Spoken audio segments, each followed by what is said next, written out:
Welcome to Haunt Weekly.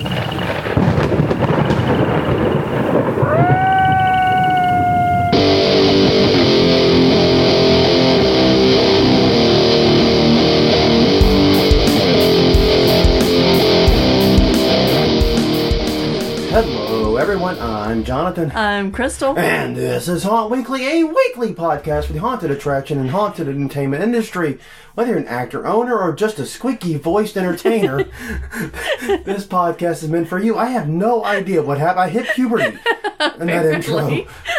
This is probably the most tired we have ever done one of these. I am going to apologize in advance if we go off the rails, if we go loopity-loop, or whatever happens. Yeah. But we are exhausted. Well, and actually, it's a news week. Yes, it is a news. We're doing, this is episode 92, this is what for. We're doing the news. There you go, we did it. Yes, we did it. So, it'll help keep us on track a little bit.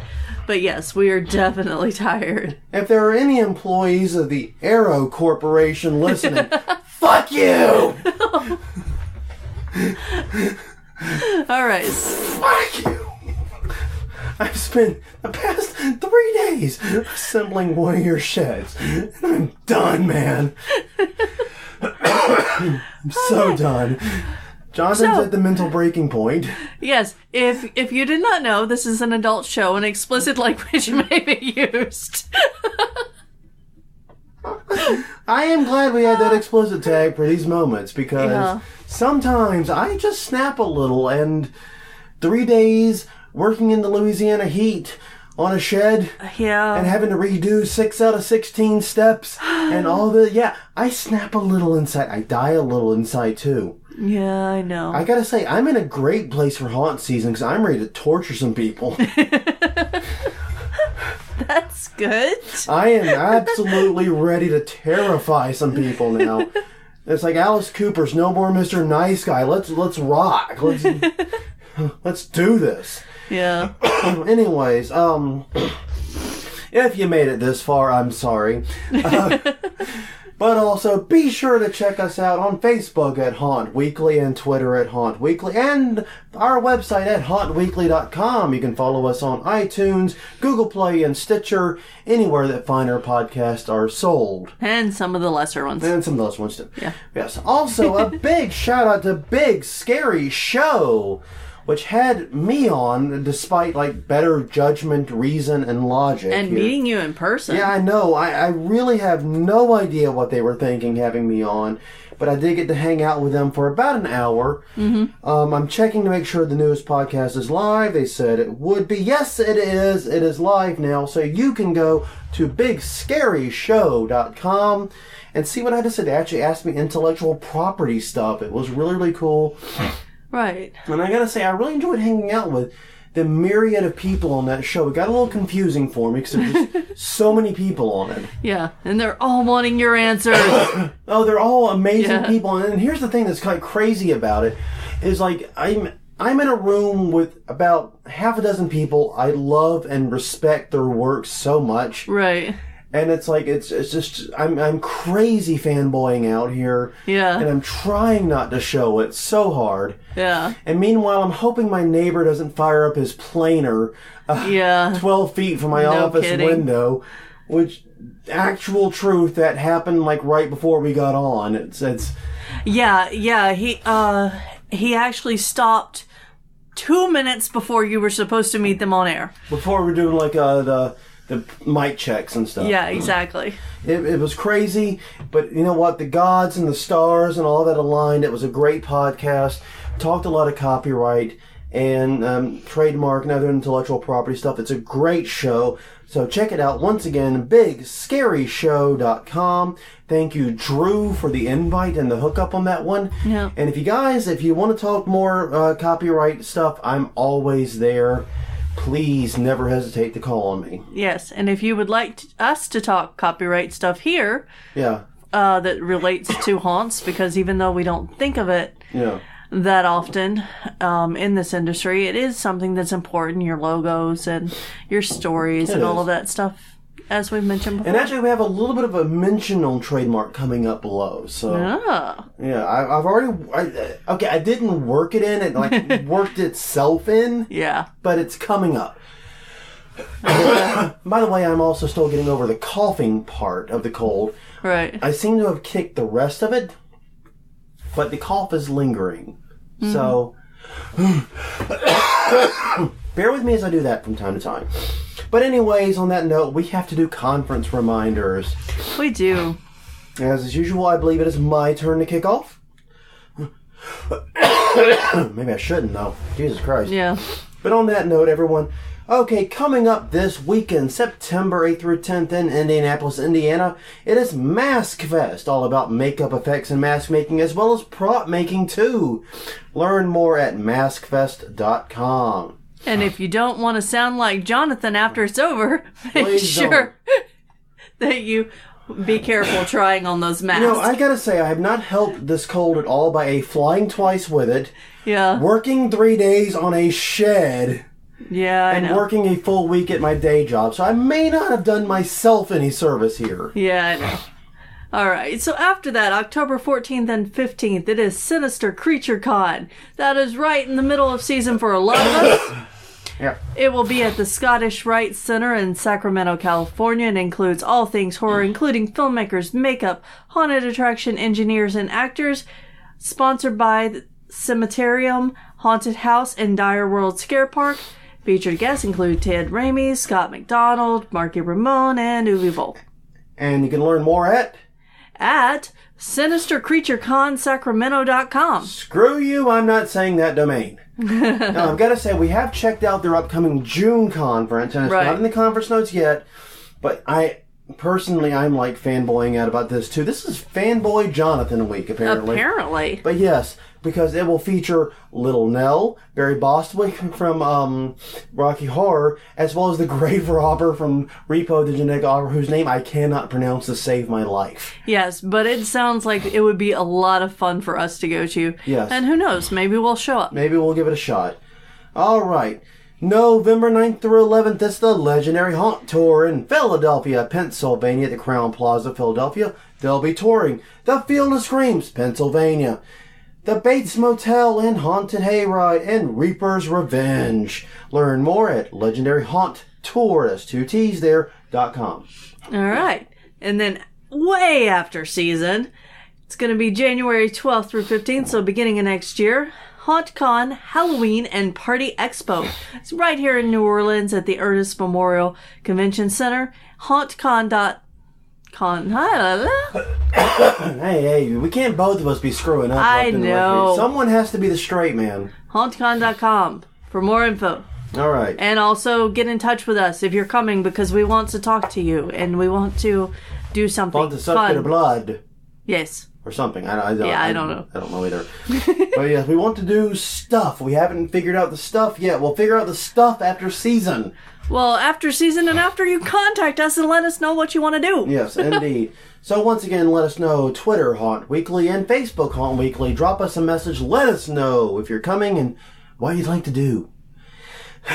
All right, well, March 22nd to the 25th is Trans World's Halloween and Attraction Show in St. Louis, Missouri, at the America Center. Kind of where it's always been. Yeah. But you can learn more at the HA Show. That's HAASHOW.com. And I've got to say, that way of remembering that stuck super well, because when I was updating the conference reminders, I'm like, oh, god damn it, what's the Trans World site? It's the HA Show. It worked, okay? Yeah. It worked. Somehow that works. Okay? Yeah. Yeah, that should definitely be in their marketing, because... Apparently it should be. I had no idea it should be, but apparently it should, you know? Yeah, I know. All right, so April 13th through the 15th, we have the West Coast Haunters Convention in Portland, Oregon, at the Doubletree Hotel, Portland. HauntersConvention.com for more info as it becomes available. And finally, for this particular update, because we're just doing like through May right now. By the way, if we miss any conferences, you know where to contact us. Yes. I've said it twice already. I'm not doing it again. Contact us there. Let us know. We are not omnipotent, despite all appearances. Yeah, I don't think we give that appearance. You don't think we give that impression to our listeners? No, not at all. You don't? Okay, well, the final one right now, May 25th through 27th in Columbus, Ohio. It's the Midwest Haunters Convention. Learn more. It's at the Greater Columbus Convention Center as opposed to the Greater Cleveland Convention Center, I guess. Learn more at MidwestHauntersConvention.com. We'll have more details on those conferences a little bit closer in. They're still pretty far out. So all we have is dates and places. Yep. All right.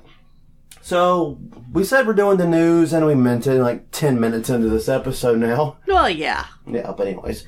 You know, we also said we would squirrel off down different roads. So, Yes. you know, there's that too. That's true. We did warn people. But anyways, here's the deal. We're getting close to season.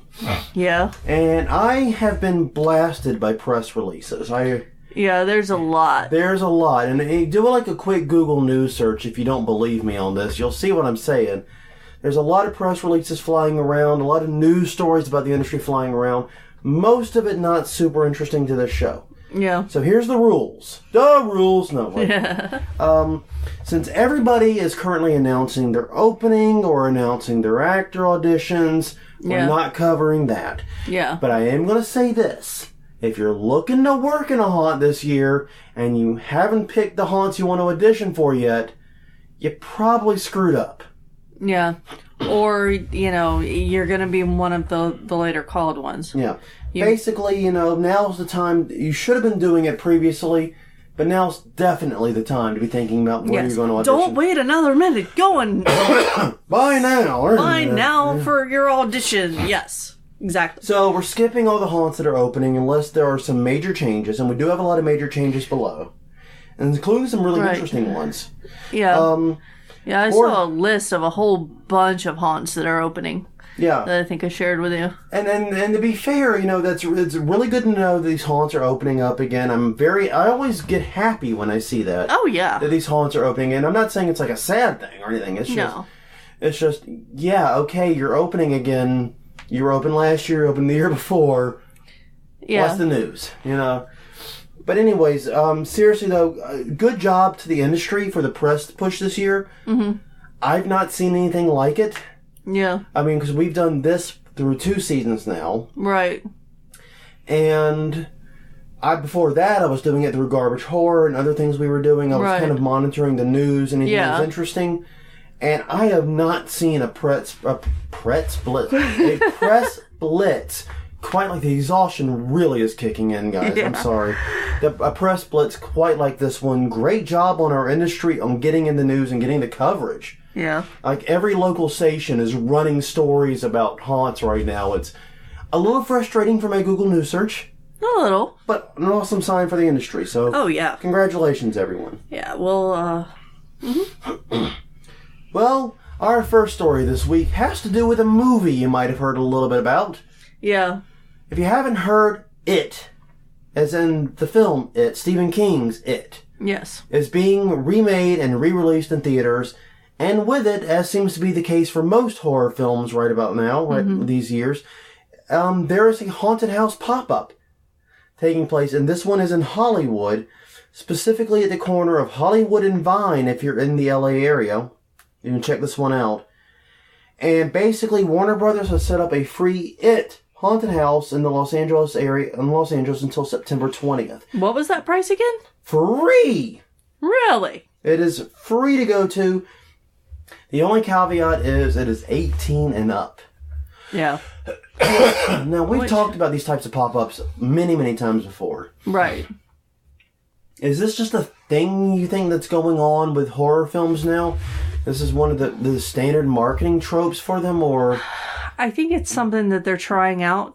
Now, one of the things that the movie has done really well is done a lot of social media campaigning.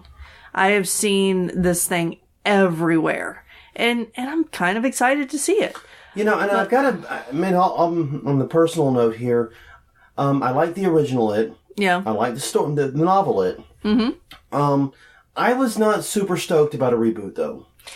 No. I'm generally not stoked about reboots, period. Right. Well, I think it goes into that whole exposure theory, because I've seen it come up so many times. I like the way that the that Well, and everybody part of my problem loves is I love the Tim story. Curry. Oh, yeah. So damn much. Yeah. And Tim Curry is not in well health.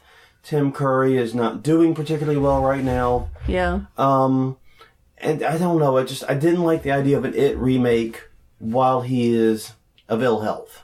So to speak. That bugged me a little bit. I'm not going to lie. No, that makes sense. But that being said, he seems to have given his approval to it like he did with the Rocky Horror remake. Right. And by God, the clips and the trailers I've seen look really good. Yeah, they do. And they're definitely doing a full court press on this. Like you said, the social media campaign has been through the roof. Yeah. And it's not, and I'll say this, something that's rare for social media campaigns. Usually when we say social media campaign, like every time I've seen it, it's carried the sponsor tag. Right. On Facebook. I mean, yeah. This one I've actually seen friends and family share. Right. As in literally friends and family. Like my family doesn't share my love for horror. Right. I'm the black sheep in the family. Yeah. Judging from dress code, that's quite literal.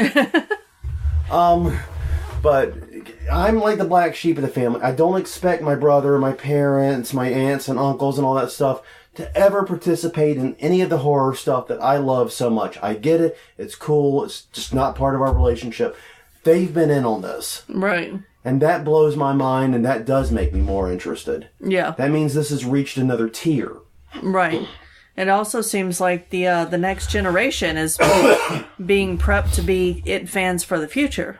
So that's pretty cool, too. Yeah, there's a lot going on with this, and I've gone from being kind of disinterested to at least mildly curious, or at least significantly curious. Right. I can't say I'm going to see it. It is opening in theaters very soon. It opens September 8th. Which is, I think, Friday. So I probably will see it. I don't know if I'll see it opening weekend. So I might not see it before we record the next Haunt Weekly, but I will see it soon. Right. And check it out, because I am very, very curious now. They've definitely gotten their hooks into me on this one. Yeah. So I'd agree with that. Good job. And I do think the haunted attraction is part of it. And the video of the article, by the way, is great. Yeah. Take a moment to watch it. The article is by Amanda Salas at Fox 11, and basically they drag her into the haunt, and she is the quintessential scaredy cat in haunts. It's great, it's funny, it's amusing, and as a haunter, I see the way she's going to then haunt and go, I want her as a customer. Yeah. I want her to be every customer. Yes, exactly. You know what I mean? You want that so bad. Yeah. No, I agree. All right. In other news, I don't know how this did not become news until now.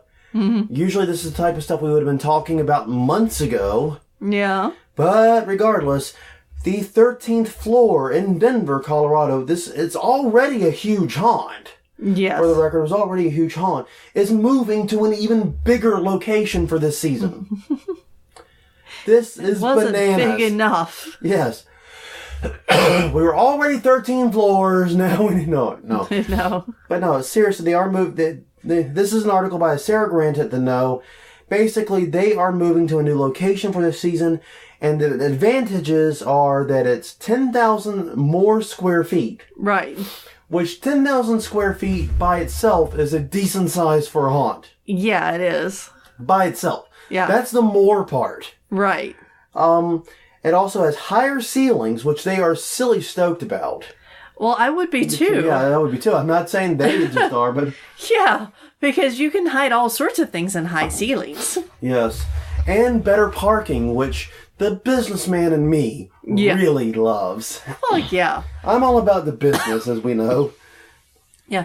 Well, it's hard to go to places if there's not parking available. We've seen this at a couple of haunts we've talked about, like one that had shuttling people from the metro line. Yeah. Well, and I mean, that's one of the things that we look for whenever we're doing our dream of opening big one day. You know. Yeah, our dream. How's the parking? It's not really a dream because we keep. Yeah. That's another story. Yeah. Maybe we should do a whole episode on why we don't go pro. Yeah. I think we could fill an hour with that conversation, honestly. I think we could, yeah. But anyways, and the other advantage was, of course, the lease of the old place was ending. Well, that helps. But anyways, they are moving to a larger location at 3400 East 52nd Street, literally just 1 mile from the old location, which is good. Mm-hmm. Because that way, if anyone does go to the old location, which they will... Oh, yes. You can trivially direct them. Right. It's unlike whenever Chinchuas moved locations locally, and we couldn't even find them at the new one. Yeah, that was rough. Yeah. Dudes, if anyone from Chinchubas is listening to this, yeah, we tried, man. We did. We vested effort, best effort. We tried. We couldn't do it. And we'll go to any haunt. Yeah. Your grandpa sets up a haunt in the front yard. We're probably going to it. Oh, we went to that in Illinois. Yeah, we did the other day. We went to 2 of those in Illinois. Was that in Mascoutah? In Mascoutah, Illinois. Yeah. You're right. It was Mascoutah, Illinois. We went to that. And there was the one next door that kind of did its own thing, too. Right. Yeah. You know, there's always the one next door. But anyways, The new season begins September 22nd. We've actually talked about them a couple of times on this show. One was they were the place where the wedding proposal went wrong last season. Yes. Which there's debate whether that was a viral campaign or whatever. I get that, and we're not going to discuss. And they also did a Krampus event last year at their previous location. Yeah, a lot of places are starting to do the Krampus thing. Or a Christmas event of some stripe. Yeah. And that is something I think is good, because we do have to find a way to maintain our relevance year-round. Right. And that's not something we're necessarily very good at as an industry. Yeah. All right, well, that brings us to Halloween Horror Nights 2017 in Orlando, Florida. As Universal Halloween Horror Nights has announced the final 4 haunted attractions. Now, we have already discussed the previous movie or pop culture-based haunts they were doing, which were based upon The Shining, American Horror Story, Saw, and Ash vs. Evil Dead. We already mentioned all those. Right. I'm pretty sure we did. Yeah, we did. But anyways, they are doing also 4 original haunted houses, which I have to say at least one of these has me silly curious. And we'll see if Crystal can guess which one as we go through them. We've not had this conversation. But here are the 4 other original haunts they are doing. So you're going to wait until after we're outside working on a shed all weekend to put me on the spot like that? That's not nice. I'm a terrible human being. We know this. Yes. All right, you ready? First one is Dead Waters, inspired by a 2014 haunt they did, Bayou of Blood. It features the Voodoo Queen character from that haunt. The second one is The Fallen, which features flying, jumping, crawling creatures, and that's literally the description. Mm-hmm. I have nothing else to give you. Then there's The Hive, a 1980s horror movie themed haunt featuring vampires. And finally, Scarecrow, a reaping-style haunt set in Nebraska, aka corn country and farm country. Yeah, I know which one it's not. Yeah, it's not the Scarecrow. I'll give you that one right there. It's definitely not that. We drove through enough of that crap to get to Mount Carroll. And yeah, no kidding. I'm bored of that already. And we watched Children of the Corn, too, afterward. Right after we got back. Yeah. Can I just say, I'd never actually seen Children of the Corn before we saw it then. Yeah, I know. And I was so disappointed by it. But anyway. Yeah. Anyway, sorry. Well, I know that you love the 80s, so that would be my, first pick. But the featuring flying, jumping, and crawling thing sounds really fun and interesting, because they can attack from all different directions. Well, I'm going to say this, your first impulse was the right one. Yeah. The 80s vampire flicks sounds really, really interesting for a haunt concept to me. Yeah. Especially since the haunt we're doing is set in the 80s, even though it features sets from old movies. Yeah. Yeah, it's weird, it's complicated, it works. But it's fine. The story is set in the 80s, but it's about a guy that built movie sets from all the years gone by and all the public domain horror. Yeah. So, yeah, maybe we overthought the story a little bit, but the point is, it's for us. I think it works, yeah. But yeah, I'm actually also curious about Dead Waters, too, because I'm always curious about how my area gets portrayed. Well, yeah. That's an obvious one. 'Cause it can go really well, or it can be just really not. But no, I would personally like the Fallen, I think. Yeah, I think the Fallen, that is literally the description. I gave you the actual description from the story. Click the link, try it. I remember going to, I think the very first year we went to House of Shock. Mm-hmm. they had inside the haunt people coming down from the rafters towards the cloud. Hurricane Katrina. This was before the rebuild. Yeah, exactly. So they had people coming down from the rafters and over the crowd, and I wish more haunts were able to do that. Yeah. Which is maybe what the 13th floor is thinking with those tall ceilings. Yeah, and they did actually mention they were going to do more stuff with people from above, so... Right. They clearly are thinking that way. Good. But, yeah, I mean, I am curious where they're going with it, just because the description is so vague. Yes. And here's the other thing. I'm thinking, okay, I'm a customer at Halloween Horror Nights, right? Yeah. I'm showing up, I paid my ticket, I'm going to be standing in all these lines for these haunts. You know the line at The Shining, the American Horror Story, the Saw. Oh, yeah. Going to be out the wazoo. Right. Even if you're there on an off night. Yeah. It's going to be out the wazoo. I'm thinking these haunts might be where the real creativity shines a little bit. I think so, because they don't have to rely on movie tropes. Yeah, they don't have to rely on movie tropes, and they're not trying, like I said, you don't know what's in them, basically, is what I'm saying. You have, like, The Shining, I can already picture some of the sequences they're going to do, and Saw and Evil Dead and all that. I can picture some of the rooms in my head. Right. And if I go through that haunt and they're not there, I'm disappointed. Exactly. But with these haunts, I don't have a fucking clue. Yeah. You know? I have no idea what's in them, other than these very brief one sentence, not actually, they're sentence fragments of the descriptions. Right. I have no clue what's in them, and that actually really works to their advantage in terms of scaring me. Yeah, it creates mystery and intrigue. So I actually am really happy about that, and I cannot wait to see what those haunts are like. Anyways, Halloween Horror Nights opens September 15th, runs through November 4th. I do have to say, though, with Irma tracking the way it is, my thoughts go with everyone in the path of the storm right now in Florida. Right. Also with me a little bit, because it still could come and get us. Yeah. But if you are in the path of Irma, I thoughts are with you, man. I'm sorry. Yeah. I don't know what else to say, and hurricanes are a rough thing. Yeah. Because you always wish they never hit you. Yeah. But then you know that if they don't hit you, they're going to hit someone else. Yeah. And that's the worst part about it. Is you don't wish a hurricane on anyone. No. Anyway, sorry. Digression. We'll shift gears to California. We're going to no hurricanes. How's that? And one forms oh, shut up. No, but they have their own problems right now. Yes, they do. They actually do. You're absolutely right. But anyways, Disney's Guardian of the Galaxy ride is about to become a new haunted house for 6 weeks.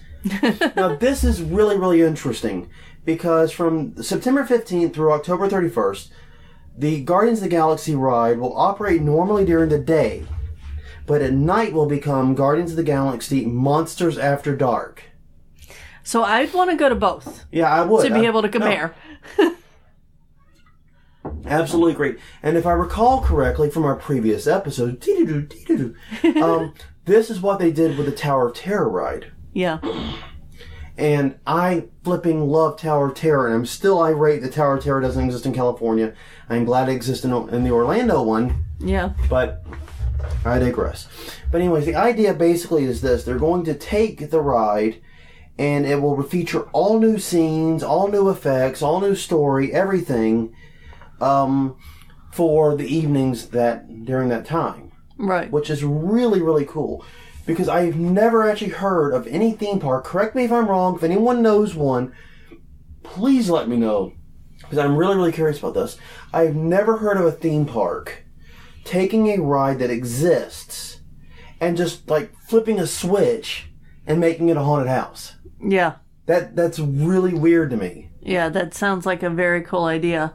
I'm hoping that it's not something as simple as, black light paint or glow-in-the-dark paint or something like that. Or the lights are dim. Yeah. This is Disney. They didn't do that. They didn't. You know and I know that is not how that works. But yeah.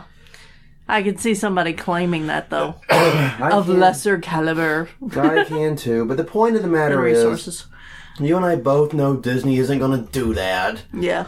But still, I mean, yeah, that would be one of my fears too. And like you, I would want to go like first thing in the morning or sometime when the lines are short, and then go back again in the evening to see how it compares and see how it changes. Yeah. I think that'd be very cool. Now my question is, what happens to the people in line? Like, imagine for a second you get into the line at the Guardians of the Galaxy ride, like the regular one, and like the time it takes you to snake through the line, the switch flips. Yeah, it's like changing from breakfast to lunch. Exactly, man. The drive-through you ever line. show up at fucking McDonald's at like 11:05 or whatever, and you can't get breakfast? There was a scene in Falling Down about this, man. I know. Like, someone's going to be, like, mad because he can't get his regular garden, and they're going to shoot up the place. No, that was Falling Down. Yeah. But, you know what I mean? It's going to... I'm just saying, what happens to the people in line? There's a lot of questions that are unanswered here. Right. But still, the idea is super, super cool. Yeah. And honestly, I think this could be something that could catch on for other theme parks during this season. Right. Do it with more rides, especially as these rides become more flexible and more manipulatable. Because one of the things about the Guardians of the Galaxy ride, apparently, is that the scenes you go through are randomized. So it's a little bit different each time. So it has more flexibility. It has more, ability to change there. So, yeah, if you're doing that, just change the rides and you can make your own haunted attractions that way, kind of on the spot. Yeah. That's an interesting idea. I don't know if, like, Universal or others are going to deal with it, but it's kind of cool. It is. It's definitely something to think about. Well, something else to think about then. We'll move on. And we will discuss Knott's Scary Farm, which is opening for its 45th season. Wow. Holy God almighty. 45th. Yeah. Wow. Congrats, guys, on making it that long. I mean, congrats all around, but man. Okay, so this year, Knott's they've announced they will feature 3 all-new attractions. Yes. Including Dark Ride, which is based on a carnival ride. That's about all they said about it. Pumpkin Eater, which sounds awesome, which features a 7-foot-tall creature that haunts the woods. Sounds like fun. And then Trick or Treats, Lights Out. A flashlight-only walkthrough through the Green Witch's haunted house. All 3 sound very, very interesting to me. Returning favorites will be back, including Spec Ops Infected, Shadowlands, Paranormal Inc., Red Barn, The Tooth Fairy, Voodoo, and The Hanging. Which, The Hanging I've not heard of, but alright. Yeah. And the sad news is, this will be Elvira's last appearance at Knott's Scary Farm. That is sad. That makes me so, so sad. As someone who literally grew up watching Elvira and still worships the ground she walks on, this is sad news. But she will be saying farewell to Knott's Scary Farm with an all-new show. And that is sad. Yes, it is. But if you're wanting to see Elvira and Knott's Scary Farm, this is apparently your last season. Definitely go there and check out the new attractions while you're there. Yeah. Okay, so the Hanging actually has been an annual event since '79. Okay. And it's controversial because it's hangings, staged hangings of people. No, we talked about this. We did. In previous episodes and We did. issues with doing that. Yeah. I don't know, man. That's... May have to look into it more and see if I can find out more about it later. Yeah, but I can see why it's controversial. Okay. Yeah. But seriously, more on focus here. The Elvira thing is deeply depressing. It is. I was just thinking I haven't watched her movie in a while, and I need to check it out again. Yeah, we actually introduced Ellie to it. Yes, we did. That is one of the things we do, is we introduce people to Elvira. Yes. We have a real problem around that. Yeah. Apparently we need to meet her in person, so then we can introduce her, right? Yes, apparently, yes. Yeah. But all in all... So, Elvira, if you're listening... Yeah, if you're listening, hello. My name's Jonathan. We need to talk. No. But yes, it looks like a great year at Not Scary Farm. But then again, it's always a great year at Not Scary Farm, by all accounts. So, there you go. Mm-hmm. All right, moving on to Cedar Point, Ohio. This article is by Ryan Haydet at WKYC. Excuse me. Cedar Point, Ohio will be unveiling 3 new attractions and replacing 3 previous ones. Deprivation, No Way Out will replace Eden Musée. I don't know how to say that one. Musée? Okay, whatever. Fairground Freak Show will replace Eternity Infirmary. And Harvest Fear, which they did not say what attraction it will replace, but it will be located in and around the town hall area. So they apparently had like some kind of scare zone around the town hall. That will now become Harvest Fear. Sounds All fun. the other haunts will return, and they will also feature coffin races along the midway, which I have actually seen videos of coffin races. Right. I want to go.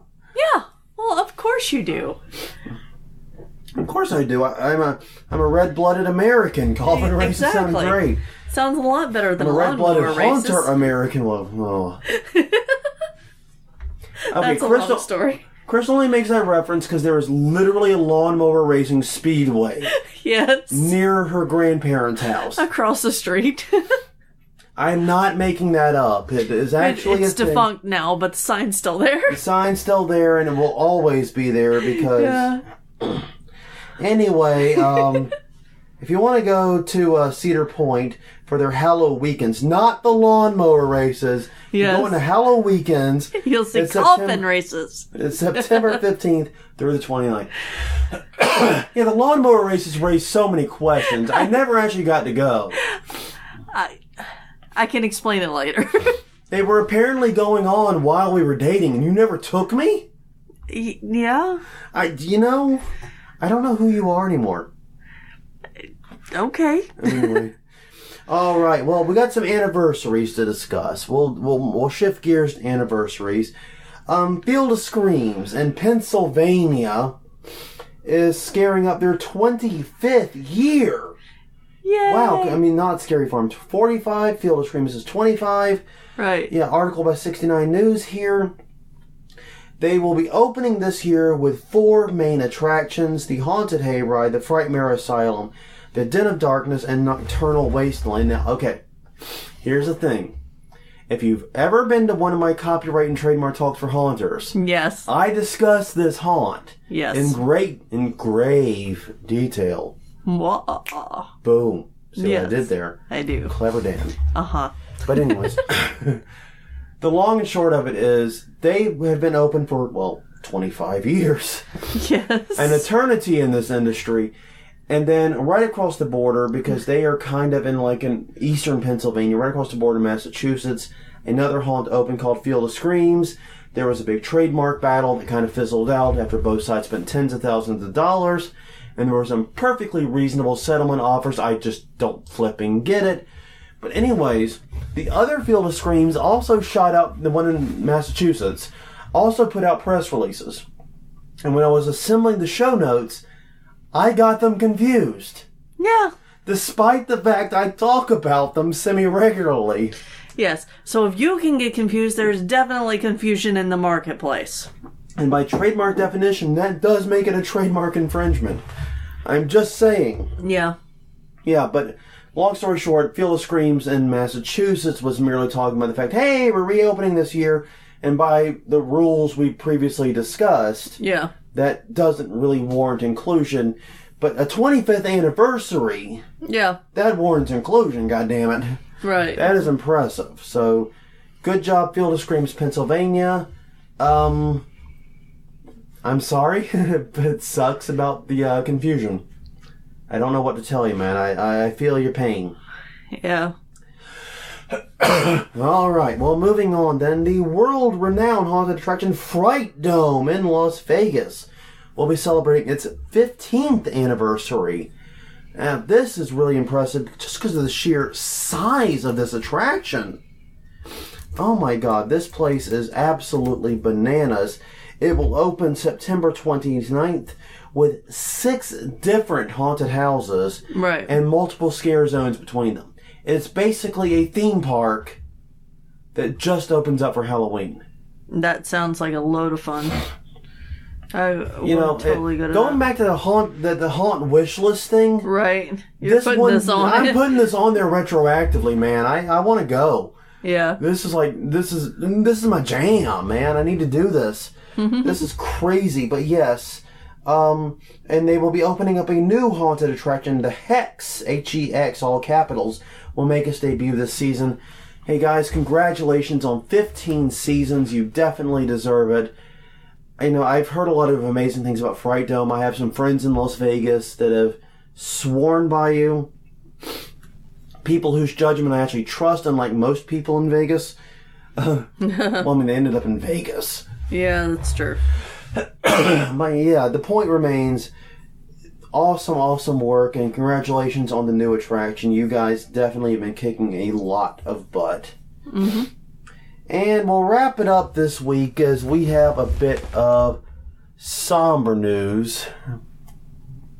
Oh, apparently Crystal just pointed out something that's interesting that I completely missed because it did not appear in my news feed. Yeah. Somebody needs to do a little PR. Maybe a little bit. Sorry, we will get to the final piece in just a second then. The House of Shock here in New Orleans, celebrating its 25th year too. Yes. Seriously, where was the press release? Not out yet. Apparently, man. But yeah. Yes, they will be opening... Oh, sorry. Crystal, just take it away on this one. You've got the notes. Well... But they will be opening up... October 6th through the 31st. They always do such a short run. They do. But they will be open quite a bit during the week of Halloween. Yeah, so. they're doing a Hell Week, which they don't always do. Exactly. Special for their 25 years of anniversary. Yes, but they have 25 years of House of Shock. Yeah. Which is only interesting because in a roundabout way our story involves the House of Shock, the original House of Shock, not the haunted attraction. Oh, what? You didn't know there was something before the House of Shock? Interesting. Yeah. I'm going to keep this to myself. Seriously, Google Morgus the Magnificent. Yeah. And just go from there. Yep. You will be taken to what you need to know. But no, seriously, guys, congratulations to everyone at the House of Shock. A well-deserved 25 years. I'm kind of curious how they're going to play this off in the stage show now. Yeah. It does look like they have updated one of the attractions to be Yeah, they've new. been playing a little coy. They've said they had 3 attractions now. Last year they had 2. It was Laugh in the Dark and... No, they had 3. They had 3, that's right. They had the Bordello Freaks, Laugh in the Dark, and the House of Shock itself. Right. This year, Bordello Freaks is gone, but there's some kind of wax museum thing. Yeah, they're doing something new, and I don't fully get it. I don't think we will until there's, commercials and we go. Yeah, but anyways, the main thing is 25 years, awesome. Mm-hmm. You guys definitely deserve it. You have put so much blood, sweat, and tears in that haunt. I know firsthand how much you've done with it. Yeah. So, congratulations. Well earned. Alright, so now we can go on to our final item. We've got about 7 minutes left here before it's time to cut out. And that's good, because it's going to be 7 minutes of bitching and moaning about to come your way. Wonderful. As we talk about the Houses October Built 2. Someone told us that this was happening. And I will.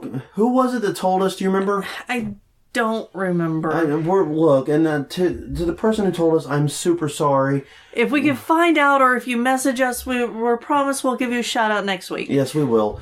We want to give credit where credit, so we were told about this before we looked it up. But I gotta also say, their press release game is really good.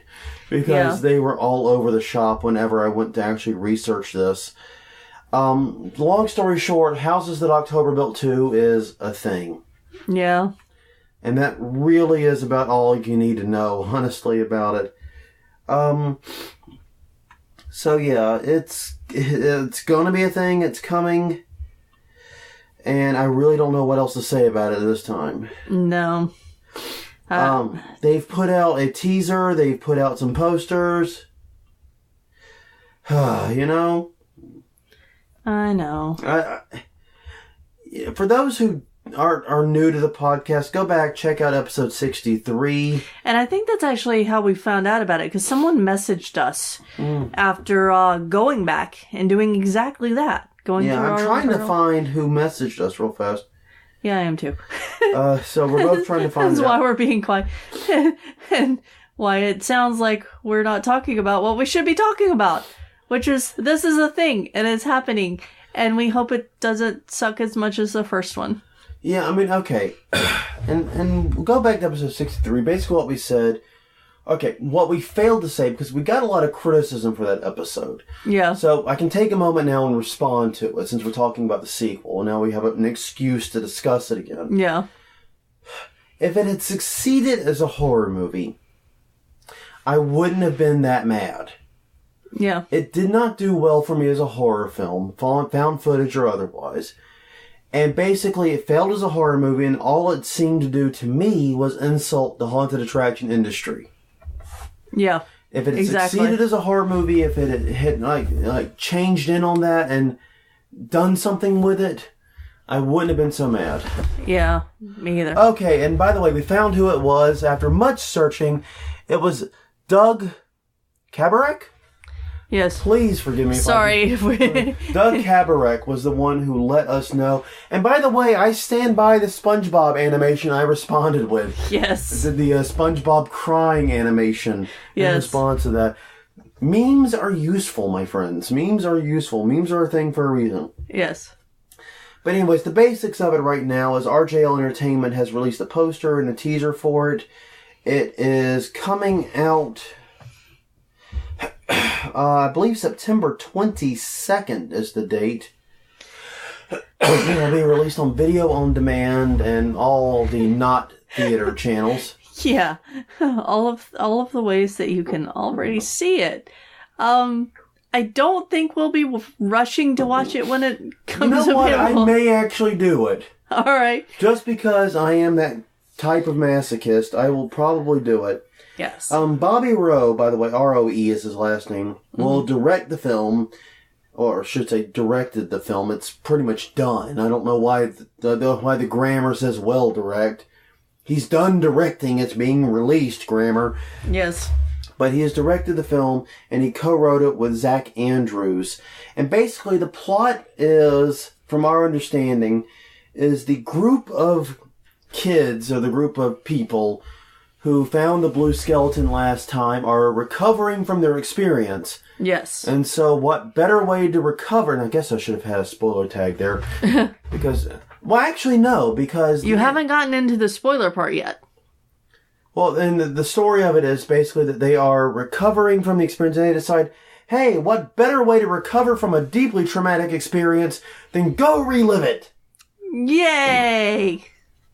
So they go out and start visiting haunted attractions, and the sinister blue skeleton haunt is popping up again. And the spoiler was for the first film, because they actually found the blue skeleton haunt they were hunting for, but the ending left it open to interpretation what happened to them. Yeah. And so I guess by the mere presence of a sequel, we assume they survived?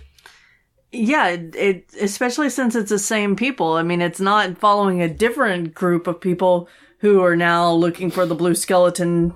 Yeah, well, haunted house, whatever, blah, blah, blah, blah, blah. Yeah. So yeah, basically they decide to visit the fields, go to more haunt, and blue skeleton stuff starts appearing again. Right, and that's something that I don't get about it is why use the same people? Why not just use a different scenario for people getting into the blue skeleton thing? Yeah, and that's kind of the thing. Like, okay, this is gonna be an absolutely terrible analogy, and I apologize in advance for it, but the Human Centipede. Okay. Human Centipede 1. Yes. They did the whole Human Centipede thing. It was a Human Centipede. We get it. Yes. Human Centipede 2 kind of made it so that there was a guy obsessed with the first film. Yeah.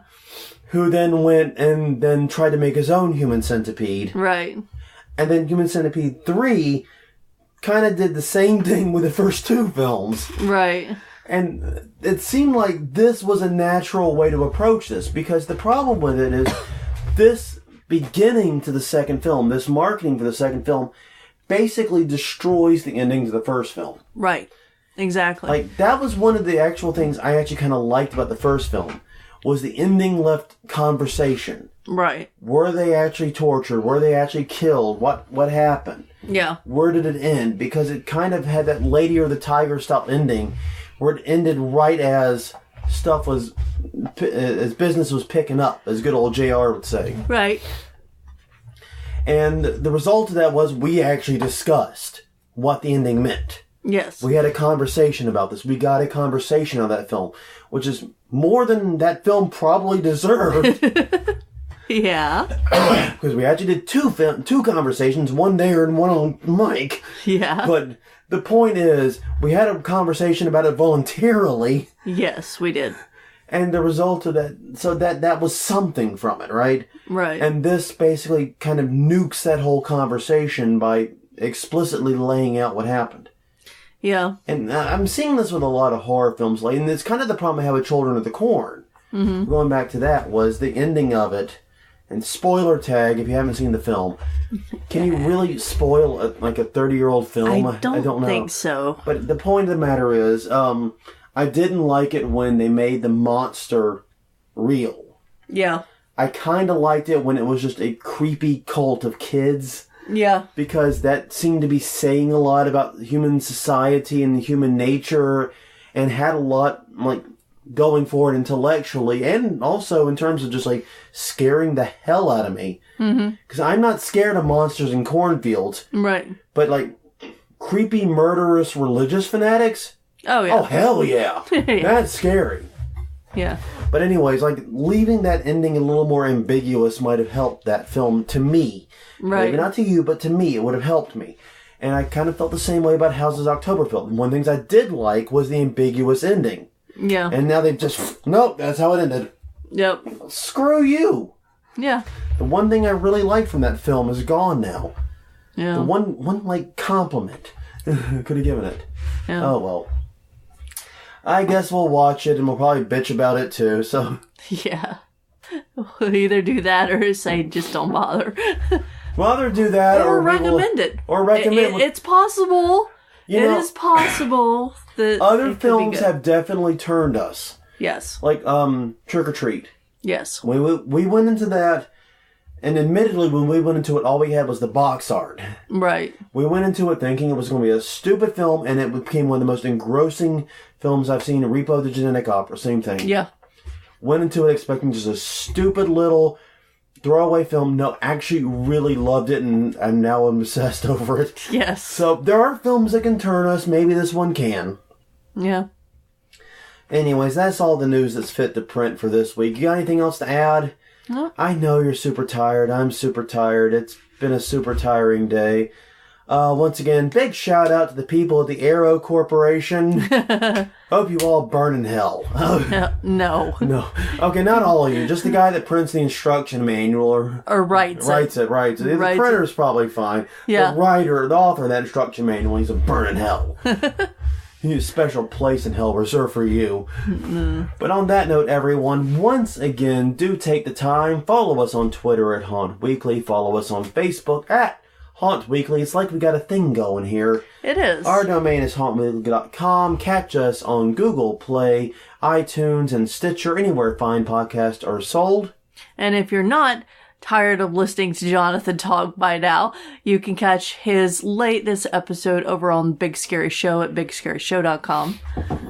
Yes, all about plagiarism and copyright and trademark and all those horrible, horrible things. I tried to make it entertaining. I really did. I think I largely succeeded, too. I feel pretty good about that episode. Yeah.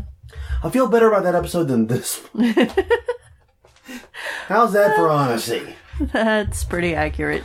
Well, but on that note, everyone, I'm Jonathan. I'm Crystal. And this was Haunt Weekly, episode number 92, doing the August-September news. We will see you guys next time. Hopefully by then I'll have completely kicked this cough. Thank you very much, and goodbye.